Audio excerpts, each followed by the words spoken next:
और आज ही के दिन उनके नाम पर Vivekananda international relations peace award से सम्मानित होना ये गौरव की बात है।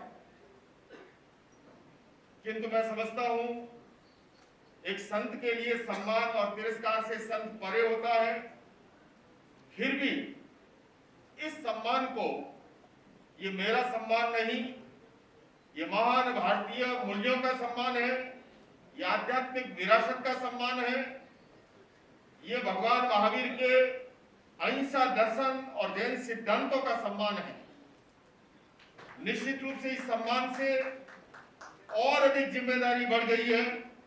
मैं पिछले 40 वर्षों से मानवीय मूल्यों के लिए कार्य करता रहा हूं और इस सम्मान के बाद मैं समझता हूं स्वामी विवेकानंद जी ने 1893 में शिकागो में जिस तरह से पूरे विश्व में भारतीय संस्कृति की पताका लहराई थी, अब वो समय आ गया है। इस समय भारत की आवाज पूरी दुनिया सुनती है।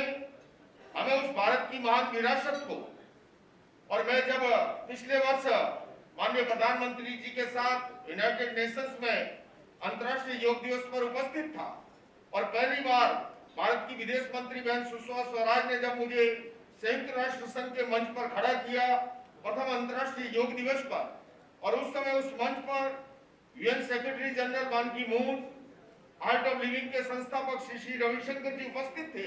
मैंने एक बात निवेदन की थी, आज मैं तर्पण फाउंडेशन के इस मंच पर भी कहना चाहूंगा कि मैं जिस परंपरा से आता हूं, ध्यान और योग हमारी कितनी प्राचीन विरासत है, उसका एक उदाहरण काफी होगा। भगवान ऋषभ से लेकर भगवान महावीर तक जितनी भी प्रतिमाएं मिलती है वो सारी की सारी ध्यान और योग की मुद्रा में मिलती है। इससे बड़ा और क्या प्रमाण होगा। कोविड काल के बाद में वेलनेस के प्रति आकर्षण बढ़ा है, भारतीय मूल्यों के प्रति, जैन जीवन शैली के प्रति। आइए बंधुओं, हम पूरी दुनिया में इसको लेकर के जाएं।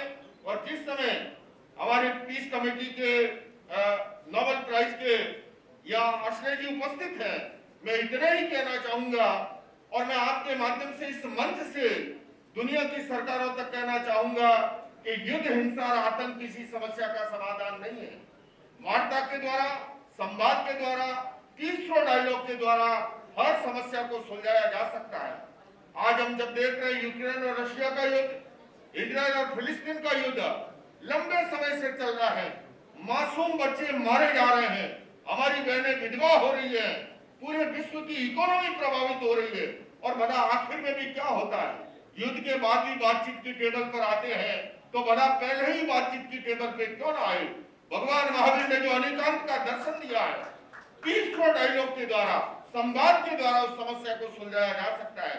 और अंत में मैं आखिरी बात कहूंगा, अगर इस दुनिया से हिंसा और आतंक को खत्म करना है तो हमें प्राइमरी एजुकेशन से पीस एजुकेशन जैसे कार्यक्रमों को इंट्रोड्यूस करना होगा।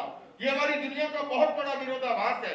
दुनिया की तमाम सरकारें पीस की बात करती है, अहिंसा के फल चाहती है, किंतु ये कितना बड़ा विरोधाभास है कि दुनिया की तमाम सरकारें प्रतिवर्ष अपने बजट के अंदर बिलियंस और ट्रिलियन डॉलर जो है नए शस्त्रों के निर्माण के लिए उसके रिसर्च पर खर्च करती है, जबकि हमारे इसी मस्तिष्क में एनिमल ग्रैंडी है तो पांचवी प्रक्रिया जन्म लेती है, तो नियो कॉर्टेक्स परत भी है जहां पर मानवीय और देवी प्रक्रिया जन्म लेती है। अंत में इतना ही कहना चाहूंगा, एक जैन सन्यासी होने के नाते ही नहीं, मेडिकल साइंस इस बात को एक्सेप्ट करता है कि अगर स्टूडेंट का पैरासिम्पैथेटिक नर्वस सिस्टम ज्यादा सक्रिय है या सिंपैथेटिक नर्वस सिस्टम, या तो वो हीन भावना में चला जाएगा, डब्बू रह जाएगा, या इतना आक्रामक हो जाएगा जैसे वर्जीनिया की यूनिवर्सिटी में एक स्टूडेंट ने 32-33 को शूट करके रख दिया। मैंने पिछले वर्ष अमेरिकी राष्ट्रपति जो बाइडेन से कहा, जब मुझे अमेरिकन प्रेसिडेंशियल अवार्ड से सम्मानित किया गया, मैंने कहा गन प्रॉब्लम यहाँ की बहुत बड़ी गन वायलेंस समस्या है, कि गन तो एक इंस्ट्रूमेंट है, असली प्रॉब्लम है हमारे मस्तिष्क की। उस मस्तिष्क प्रशिक्षण की विधा को जब तक प्राइमरी एजुकेशन से वैल्यूलेस एजुकेशन को इंट्रोड्यूस नहीं करेंगे, पीस एजुकेशन जैसे कार्यक्रमों को इंट्रोड्यूस नहीं करेंगे, तब तक समस्या का समाधान नहीं है। अंत में मैं तर्पण फाउंडेशन के संस्थापक ने अभी जो उसके कार्य बताए, मैं अभिभूत हूं उनके कार्यों से। सचमुच में इस कार्यों ऐसे कार्यों का जितना हम हाथ मजबूत करें उतना कम होगा। मैं आपके सम्मान में ये कहना चाहता हूं तर्पण फाउंडेशन के लिए कि बात सरल बलिदान कठिन है, पतन सहज उत्थान कठिन है। बात सरल बलिदान कठिन है, पतन सहज उत्थान कठिन है।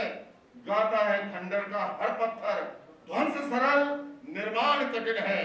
और मैं हमारे पूज्य स्वामी जी गौरंगदास जी उपस्थित हैं, भाई मोहन जी उपस्थित हैं, चिन्मय पांड्या जी हमारे परम मित्र हैं। मैं इन सब के सम्मान में भी कहना चाहता हूं कि इतिहास कांच के टुकड़ों का नहीं, उज्जवल हीरों का बनता है, और इतिहास घास के तिनकों का नहीं, फौलादी तीरों का बनता है। अरे सम्रांगण में हथियार डालने वालों, इतिहास ऐसे त्यागी तपस्वी बलिदानी वीरों का बनता है। इन्हीं शब्दों के साथ तर्पण फाउंडेशन ने पूरी दुनिया को इस मंच पर आमंत्रित किया है।